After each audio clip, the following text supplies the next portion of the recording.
All right, y'all. First and foremost, give all praise, honor, and glory to the Most High God of Abraham, Isaac, and Jacob, and his son, the Hamashiach, uh, Yeshua, Yahushua, some say Yahusha, Yashayah, but we mostly know as Jesus Christ. I know it's been a minute, y'all. Y'all know I was swamped trying to get these Passover garments out, and it's the busiest time of the year for me. Also, I got three SD shops, but two are really active. But both of them have like the peak season around spring and also fall. But anyway. We back, we here, we survived. And today I want to talk about King Josiah. All right, King Josiah, probably one of the most underrated kings within the text. And also, this is also going to lead us into what is called the Deuteronomic Code. Something scholars call the Deuteronomic Code. And I think a lot of leaders know this within the community, but they don't want to tell you about it. All right, and it's very important that we understand how the text was comprised. We're gonna do, we got to get back to the basics, and some of these next lessons that I'm gonna be putting together is going to help us kind of get to that point to try to look at some of the basics, some of the things that basic principles, basic methodologies that we need to, to exegete the text. All right. A lot of us have been bouncing. I mean, a lot of us, we just out there. We don't have no methodology. We're pulling from everywhere. We're ignoring timelines. For example, I seen one brother. I was on Clubhouse just scrolling. And I found one conversation. I stopped. I listened to this brother. Matter of fact, what was the brother's name? I forget the brother's name. Brother Dwayne. And the brother said, that the Gentiles were never punished. And so Brother Dwayne says, well, what about Sodom and Gomorrah? And then the brother said, well, Sodom and Gomorrah were punished because it was Israelites there. And he might have thought that made sense at first, but he's just running off something to try to respond real quick. But you just ignoring the timeline. And Brother Dwayne goes to the brother and shows him that, hey, the Israelites don't even exist during the times of Sodom and Gomorrah. So you can't say he's judging them because of what Israel is doing. All right. We lose track of time because we've been taught precept upon precept. And I just, I've done at least 3 or 4 videos on line upon line, here a little, there a little. Look into that text. And look into Isaiah 28:13. I don't know how y'all just sit up there and just ignore that. And still want to regurgitate. Still, a lot of this stuff we're just parroting. We're just saying what somebody else has said. Just like the language. We just parroting that. We wasn't giving no methodology for why somebody says Todah and then somebody takes the Todah and make it the water. Or you have somebody say Shalom and then with the Lashawan Kodash, they make it Shalawam or Shalom, and then brothers say, well, no, you just make it's Shalom, not Shalawam, but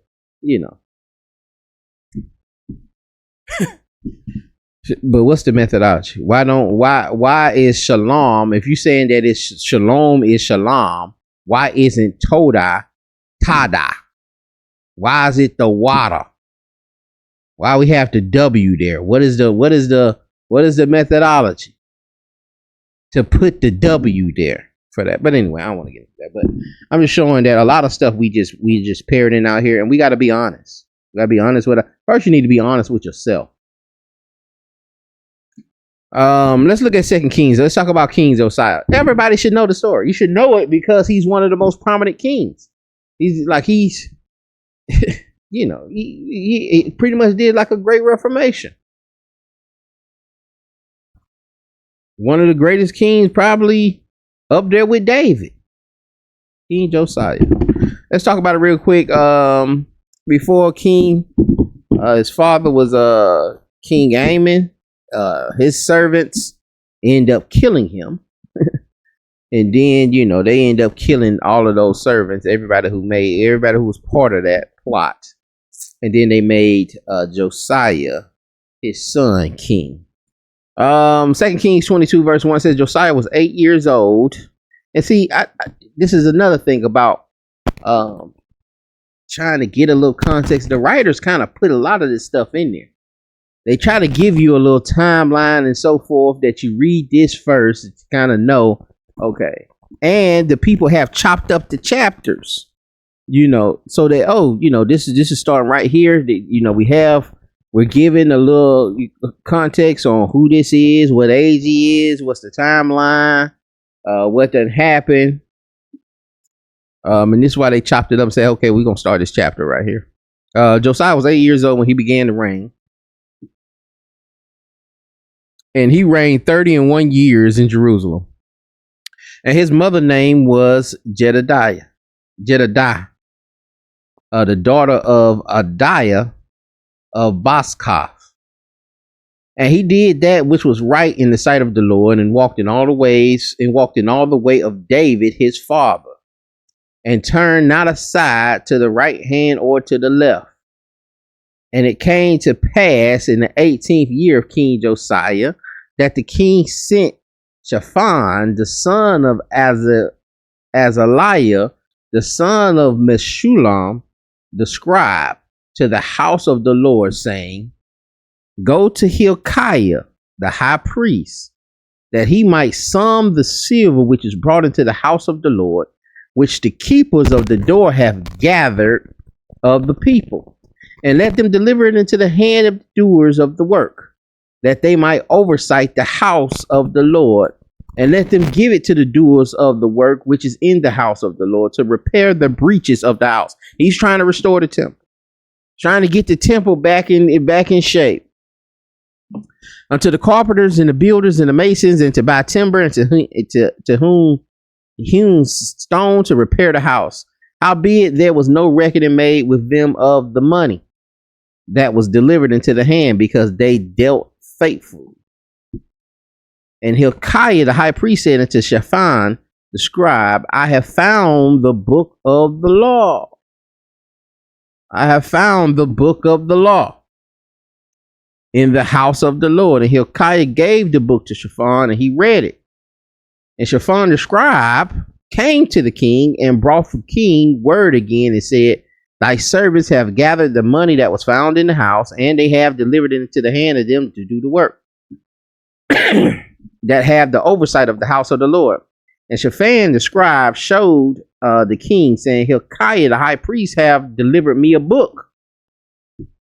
And Shaphan read it before the king, and it came to pass, when the king heard the words of the book of the law, that he rent his clothes. And the king commanded Hilkiah the priest, and Ahikam, the son of Shaphan, and Akbor, the son of Micaiah, and Shaphan the scribe, and Azariah, a servant of the king's, saying, go ye, endure of the Lord for me.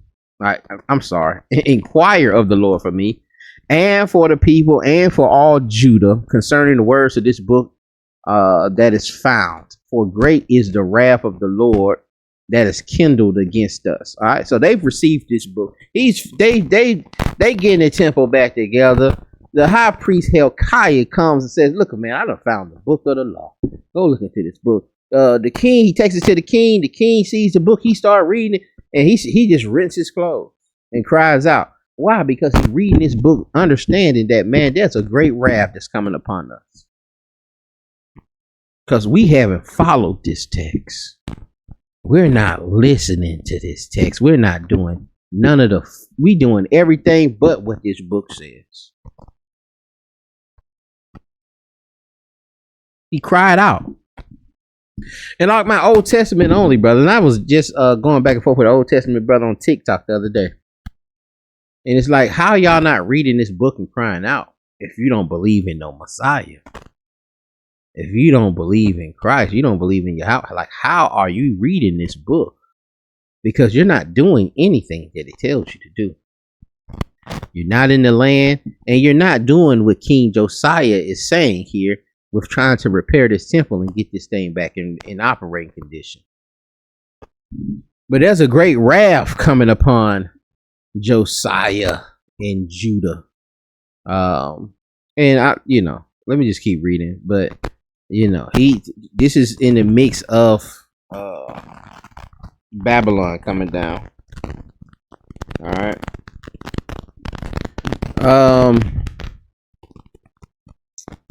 For there's a great wrath of the Lord kindled against us, because our fathers have not hearkened unto the words of this book, to do according to all that which is written concerning us. So Hilkiah the priest, and Ahikam, and Akbor, and Shaphan, and Azariah went unto Huldah the prophetess. Now King Josiah told them to inquire of the Lord for me. That go ye inquire of the Lord for me, and for the people, and for all of Judah, concerning what's written in this book, what we done found. All right, so go find a prophet. And they went to Huldah, a prophetess, the wife of Shalom, the son of Tikva, the son of Haras, keeper of the wardrobe. Now she dwelt in Jerusalem in the college, and they communed with her. Okay. She was the prophet that they went to. No brothers used to tell us, man, a prophetess is just the wife of a prophet. No, she ain't no prophet. He's the keeper of the wardrobe. Well, no. Well, yeah. The wife of Shalom, the son of Tivat, son of Harah. Yeah.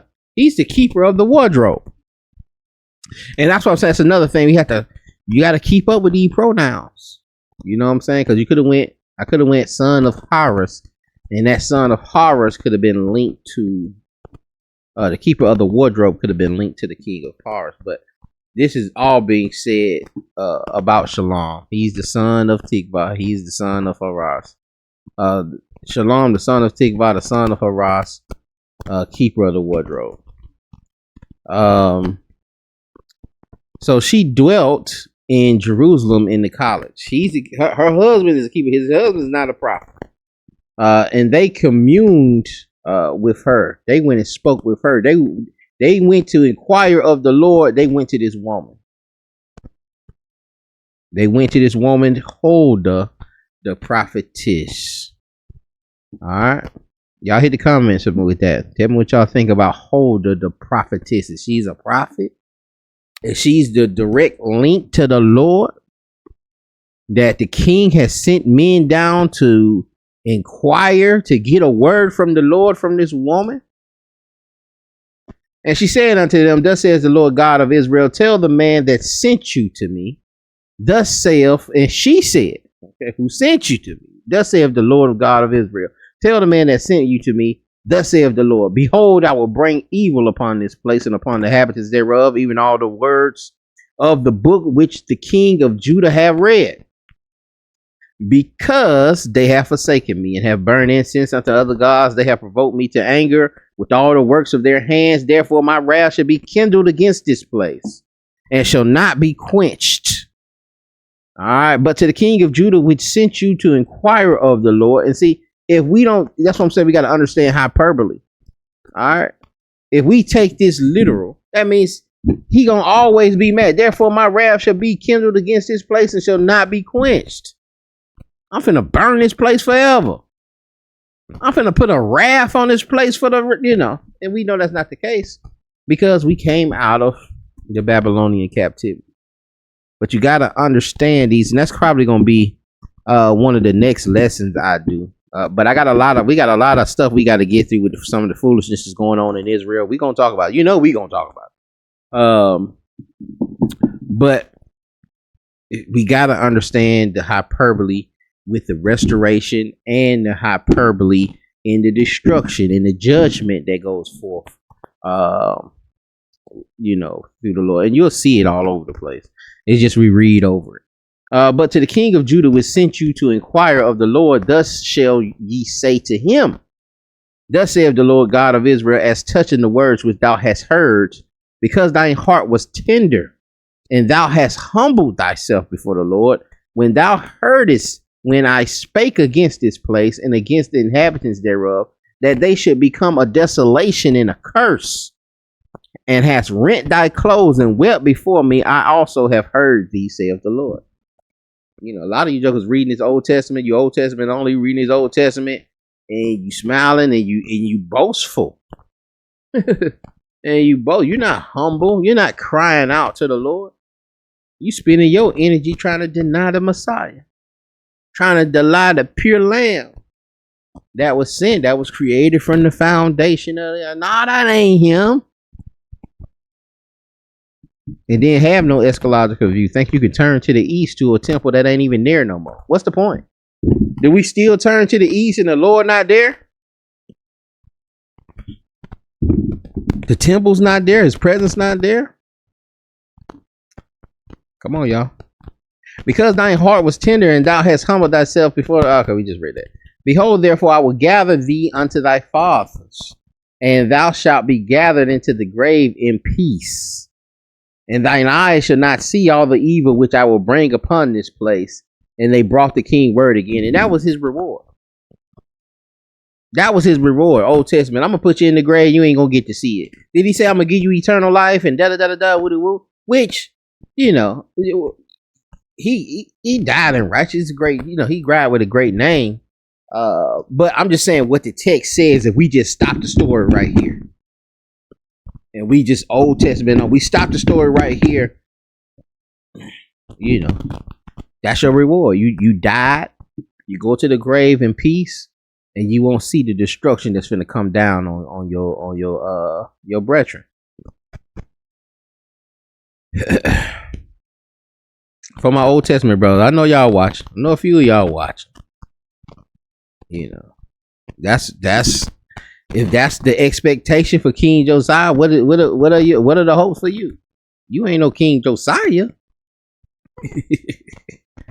You ain't no King Josiah. One more chapter, y'all. I know we don't like to read too much. I ain't that big on reading myself, but we gotta read. There ain't no way around it. We gotta read because there's a ton of this book that we're not teaching, to be honest. It's a ton of this book that we're not teaching, that we just grabbing verses from. We may grab 3 verses from Hosea. The Loami, the Hosea 4:6, Hosea 5:15. What's about 12, 13 chapters in there? We grabbing 3 verses that we're teaching from. And we'll maybe do a lesson on the story of Hosea and Gomer in first 4 chapters. We may do a little lesson on that, but there's 8.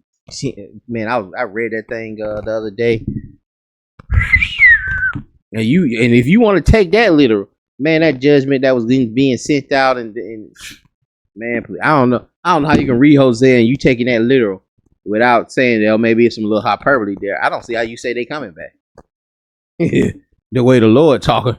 Y'all check that out, man. Check out them last 10 chapters and the last 8 chapters in there. When you get a chance. Anyway, we may go over it though. We may go over it too. And the king sent, and they gathered unto him all the elders of Judah and Jerusalem. And the king went up into the house of the Lord, and all the men of Judah and the inhabitants of Jerusalem with him, and the priests and the prophets and all the people, both small and great. And he read in their ears all the words of the book of the covenant which was found in the house of the Lord. We having to reintroduce them. And this is going to be very important when we get into the Deuteronomic code of a reintroduction of the law, a reinterpretation of the law, trying to get us back right, and why they're dating it at the particular time. We have to understand the story of Josiah. That's why we have to go through this. I know it's boring, but we gotta eat. We gotta eat. We gotta build an appetite for it. We gotta eat. We can't be. Sometimes, like even myself, when I want something delicious, a lot of times you and your rib can't find nothing to eat. Because you just want something delicious. It ain't about what the body needs. It's just about what the flesh want to taste today, that the flesh hadn't ate in a little minute. Shouts out to my brother, man. We got a little challenge I'm looking forward to. Man, disciplining the flesh. But let me keep going. Both small and great, and he read in their ears all the words of the book of the covenant which was found in the house of the Lord. And the king stood by a pillar and made a covenant before the Lord to walk after the Lord and to keep his commandments and his testimonies and his statutes and all with all their heart and their soul, to perform the words of this covenant that were written in this book. And all the people stood to the covenant. And see, they even got a title here, Reforms under Josiah. So you had to reintroduce them to this thing. Make sure that they get this thing. I think this is Deuteronomy 10:12 also. And that's kind of funny too. Even though I think it's 10:12. Is it 10:12 or 12:10? If it's 12:10, it's definitely we definitely have a little link here. Let me see. I think it's 10:12 though. Yeah. It's 10:12. Yeah. But you'll see why I said that. But it is 10:12. 12:10 would have been crazy. And the king commanded Hilkiah, the high priest, and the priests of the second order, and the keepers of the door, to bring forth out of the temple of the Lord all the vessels that were made of for Baal. Think about where we at now. And for the grove, and for all the hosts of heaven, and he burned them without Jerusalem in the fields of Kidron, and carried the ashes of them unto Bethel. All right, and Bethel was very problematic place also. But just think about, man, having to go into the temple of the Lord and grab out all of these different vessels that were used to worship Baal in the temple of the Lord. Man, please. And he carried down the idolatrous priests. And listen, don't think that if that temple was up today and we was over there and we was that wouldn't be happening. Because all of this is flesh. All of this is people operating outside. They would have got you too. You weren't walking in the spirit. You weren't mortifying your flesh. You weren't picking up your cross daily. You're gonna get got to. Nobody had an issue. King Josiah, 8 years old when he became king. And he put down idolatrous priests from the king, whom the kings of Judah had ordained to burn incense into high places in the cities of Judah. And this is what the kings were doing. This is what his father Amon was doing. This was King Manasseh was doing.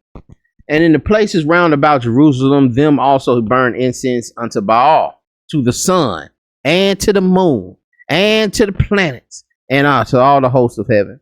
And he brought out the grove from the house of the Lord without Jerusalem unto the brook Kidron, and burned it at the brook Kidron, and stamped it small to powder. Some might have been stomped it or grinded it to powder, and cast the powder thereupon the graves of the children of the people. He break down the houses of Sodomites that were by the house of the Lord, where the women wove hangings for the grove. And a lot of this, and this is how you fall victim to it. You be like, oh, brother Phineas, I wasn't gonna fall victim to no temple worship. Yeah, you are, because it come with the prostitutes. It come with the prostitutes, man. You walking by and you like, man, I'm finna go in here and worship to the Lord. And you got the little temple prostitute outside talking about, nah, man, come in here real quick. Then you can go over there and we hang in the groves up here, man. You come in here and worship the sun and the planet and get your rocks off real quick. And sodomites, once you done burnt out your dopamine receptors for the women, you can go to the deal with some men too. All right, there were male prostitutes in there also. He brought all the priests out into the city. Did we just read that? No. Okay, he brought all the priests out of the cities of Judah and defiled the high places where the priests had burned incense from Geba and Beersheba, and break down the high places of the gates that were in the entering in of the gate of Joshua, the governor of the city, which were on the man's left hand at the gate of the city. Which were on a man's left hand. I have to look into that. Which were on the left hand. That gotta be something. It gotta be something there. Matter of fact, hold on. Let me look it up in the NLT real quick. And that's what y'all have to do. Don't just read over something you don't know what it means. Alright. Don't just read over something and you didn't know what it really means. That the priests who served at the shrines were allowed to serve at the Lord's altar. No, that ain't the verse. Verse 8. The priests who had served at the pagan shrines were not allowed to serve at the Lord's altar in Jerusalem, but they were allowed to eat unleavened bread with the other priests. Is that the verse? No. I'm sorry, y'all. Verse 8. Josiah brought to Jerusalem all the priests who were living in other towns of Judah. He also defiled the pagan shrines where they had offered sacrifices, all the way from Geba to Beersheba. He destroyed the shrines, and that's from the top to the bottom. All right, that's one of those sayings, Beersheba, or they'll say to Dan to Beersheba, which would mean all of Israel. But Geba to Beersheba means all of Judah. He destroyed the shrines at the entrance to the gate of Joshua, the governor of Jerusalem. The gate was located to the left of the city gate as one enters into the city. Okay. I was more so talking about shrines that were at this gate on the left side. Nevertheless, so it didn't really mean that. Nevertheless, the priests of the high places came not up to the altar of the Lord in Jerusalem, but they did eat of the unleavened bread among their brethren. So, and this is stuff that he's putting in place now, because our priests are doing all kinds of foolishness all over the city. So, like, even here, it's kind of like laws he's establishing, but we're seeing it through narrative rather than thus says the Lord this, da, da, da. It's just telling you, how Josiah is operating now, trying to get this place back in order. Nevertheless, verse 10, we almost there, y'all. And he defiled Topheth, which is in the valley of the children of Hinnom, that no man might make his son or his daughter to pass through the fire of Molech. And, we're killing our kids. And he took away the horses that the kings of Judah had given to the sun at the entering in of the house of the Lord by the chamber of Nathan Melech, the chamberlain, which was in the suburbs, and burned the chariots of the sun with fire. All right, so they offering horses, burning chariots for the sun. Is that what that's saying? And the altars that were on the top of the upper chamber of Ahaz, which the kings of Judah had made, and the altars which Manasseh had made in the two courts of the house of the Lord, did the king beat down and break them down from thence, and cast the dust of them into the brook of Kidron. And the high places that were before Jerusalem, which were on the right hand of the mount of corruption, which Solomon, the king of Israel, had builded for Ashtaroth. All right. You got to put Josiah above Solomon. You got to put Josiah above Solomon. Because Solomon was out here building altars too. He having to take that trash down that he had. Solomon built Asheroth, the abomination of the Zidonians, and for Shemesh, the abomination of the Moabites, and for Milcroft, the abomination of the children of Ammon, did the king defile. He tore all these things down. And he break in pieces the images and cut down groves and filled their places with bones of men. All right, he cut down the groves and defiled them with bones, probably of people that were worshiping. Moreover, the altar there that was at Bethel and the high place which Jeroboam, the son of Nebat, who made Israel to sin, had made, both that altar and the high place he broke down, and burned the high place and stamped it to small to powder and burned the grove. Even this stuff that, he's even going into the northern kingdom area, because a lot of them been taken out by the Assyrians. He's even going in their area with temples that and altars that Jeroboam had built and tearing those down also.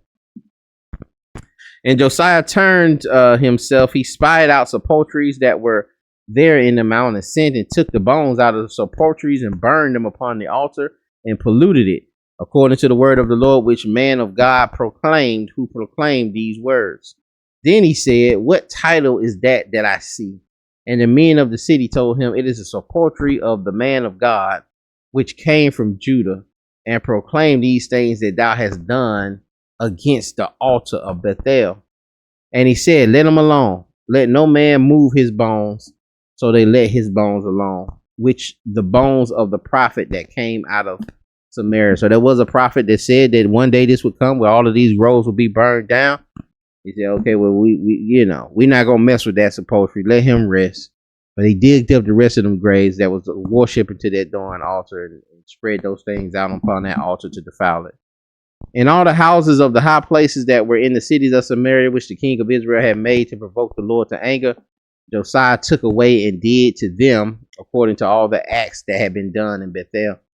And he slew all the priests of the high places that were there upon the altars, and burned men's bones upon them, and returned to Jerusalem. All right. Even the people there, even the priests that were still trying to operate there, killed them, burned them upon the altar. Passover reinstituted.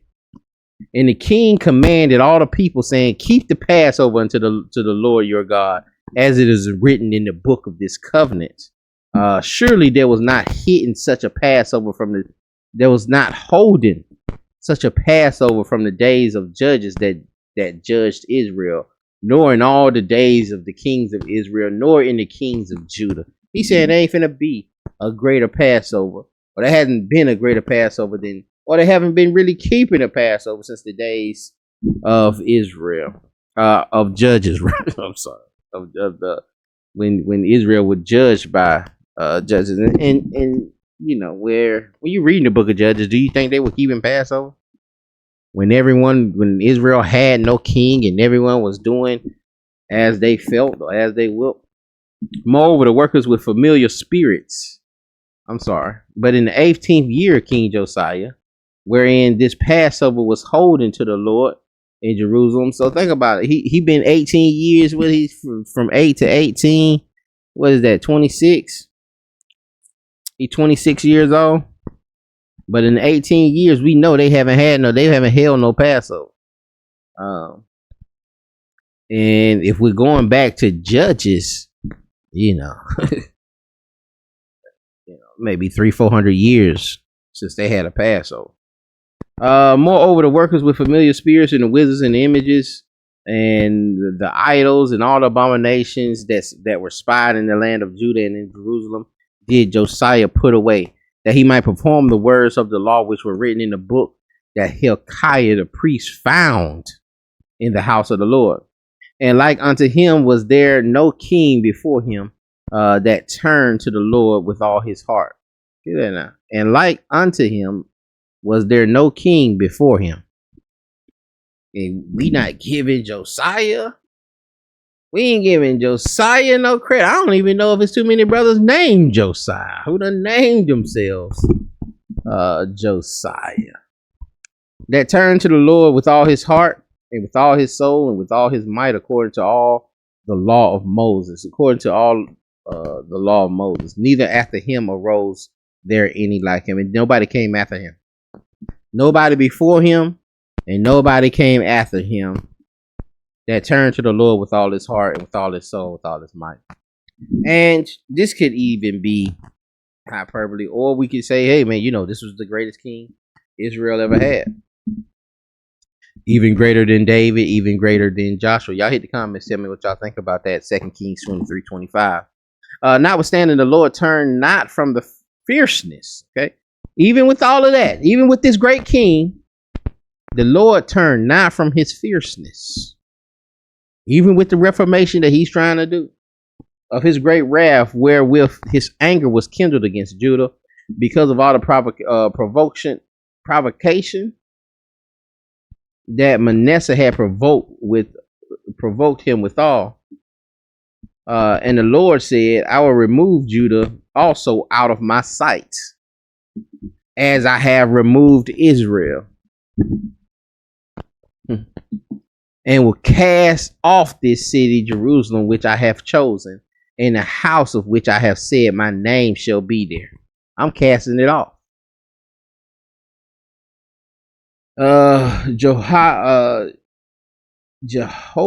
Jehoahaz succeeds Josiah. Now the rest of the acts of Josiah and all that he did, are they not written in the book of Chronicles? This stuff is also written in Chronicles, and Kings of Judah, which we're reading. Well, maybe. I don't know if this is Kings of Judah. That may be another book.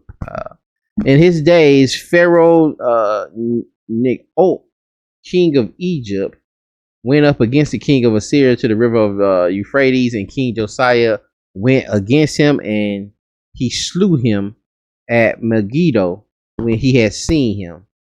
And his servants carried him in a chariot dead from Megiddo and brought him to Jerusalem and buried him in his own sepulchre. And the people of the land took Jehoahaz, the son of Josiah, and anointed him and made him king in the father's stead. All right, that's all we want. Okay, that's all we want to read, y'all. I know took a little time for us. Where we at? 37 minutes. All right. Okay, what is the Deuteronomic Code? Why we have to read all of that? It said the Deuteronomic Code is a collection of laws found in the biblical book of Deuteronomy, specifically in chapters Deuteronomy 12 through 26. It serves as a reinterpretation of the law, addressing the historical conditions of the time, providing guidelines for the Israelites how to conduct themselves in Canaan, the land promised by God. The code is often attributed to the work of the Deuteronomists. All right, who were likely prophetic figures rather than jurists. And it plays a crucial role in the religious, social, and legal life of ancient Israel. All right, the Deuteronomists. Let's do this a quick wiki, and we're gonna get up out of here.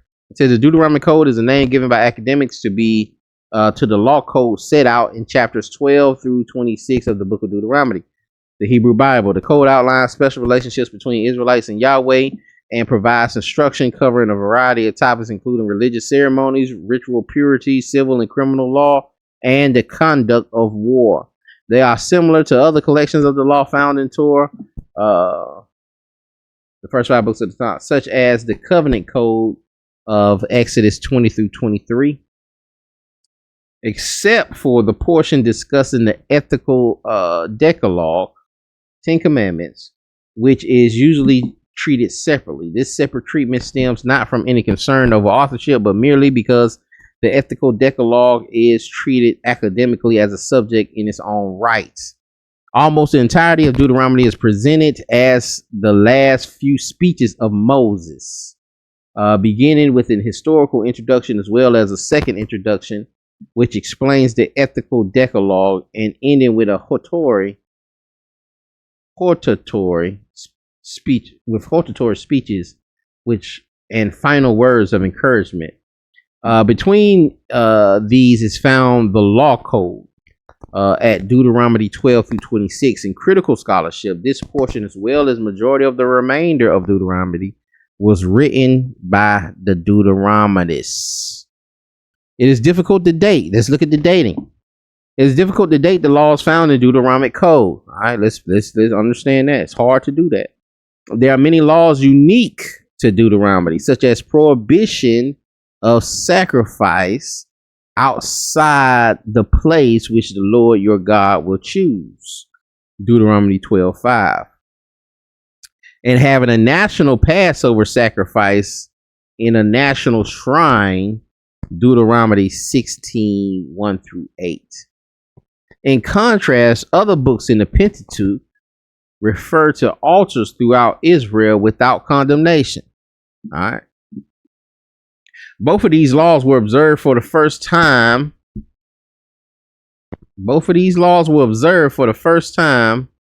Under King Josiah. Under King Josiah, as far as the Passover being in a national shrine and, sacrifices being there.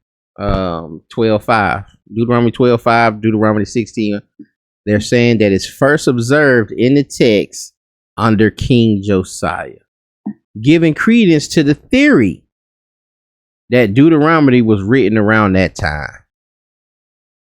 Many of the other laws can be found elsewhere in the Torah, and it is likely that the Deuteronomistic authors were influenced by such laws. Biblical scholar Michael Coogan notes two examples: the covenant code and the ritual decalogue found in Exodus 22 through 23 and Exodus 34, respectively. It is remarkable that Amos 760 BC, Hosea 750 BC, and the undisputed portions of Isaiah chapters 1 through 39, 700 BCE, show no certain traces of any influence from the Deuteronomic codes or its style, while Jeremiah exhibits marks of these things on nearly every page, especially in his prose. This is kind of a literary language. Yeah, rhythm of speech, structure, grammar, typical conventions, formatting. The prophetic teachings and the leading theological ideas and the principles which the author seeks to inculcate. Y'all gotta pray for me on that one. Exhibit many points, probably on a lot of these words, but y'all with me, y'all get through. Y'all know, we ain't the best readers. Gotta be honest with yourself, but you only gonna get better by reading. Exhibit many points of contact with that of Jeremiah and Ezekiel, and especially with the characteristic principles of the compiler of the Book of Kings, who must have lived after the events described in that book, or during the later ones. If the code had been composed between Isaiah and Jeremiah, these facts would be exactly accounted for. It is for this reason that the unanimous opinion of modern biblical criticism is that Deuteronomy is not a work of Moses, as is traditionally held opinion, but that it was in its main parts written in 7th century BC during the reign of Josiah. It is not difficult to realize the significance which the book must have had if it were written at this time.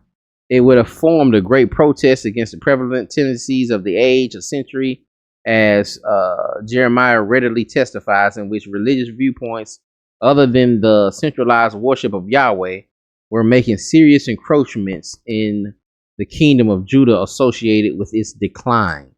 The Deuteronomic Code thus may be described as a prophetic reformulation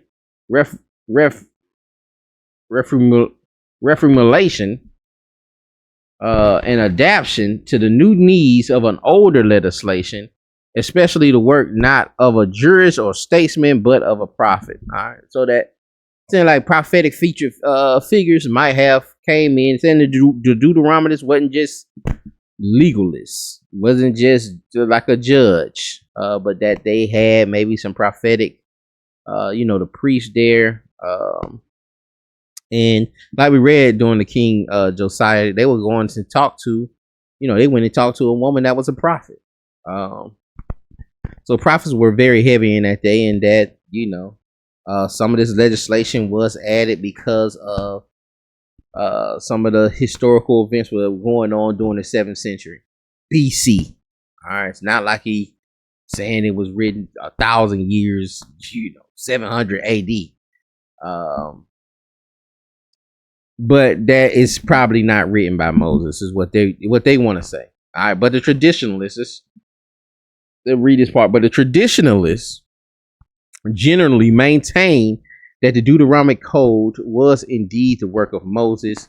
As regards to the contention that the earlier books do not emphasize the centrality of the temple worship in Jerusalem, those books primarily discuss the service in the desert temple, the desert tabernacle. Nevertheless, Leviticus 17 clearly mandates a centralized venue of sacrifice.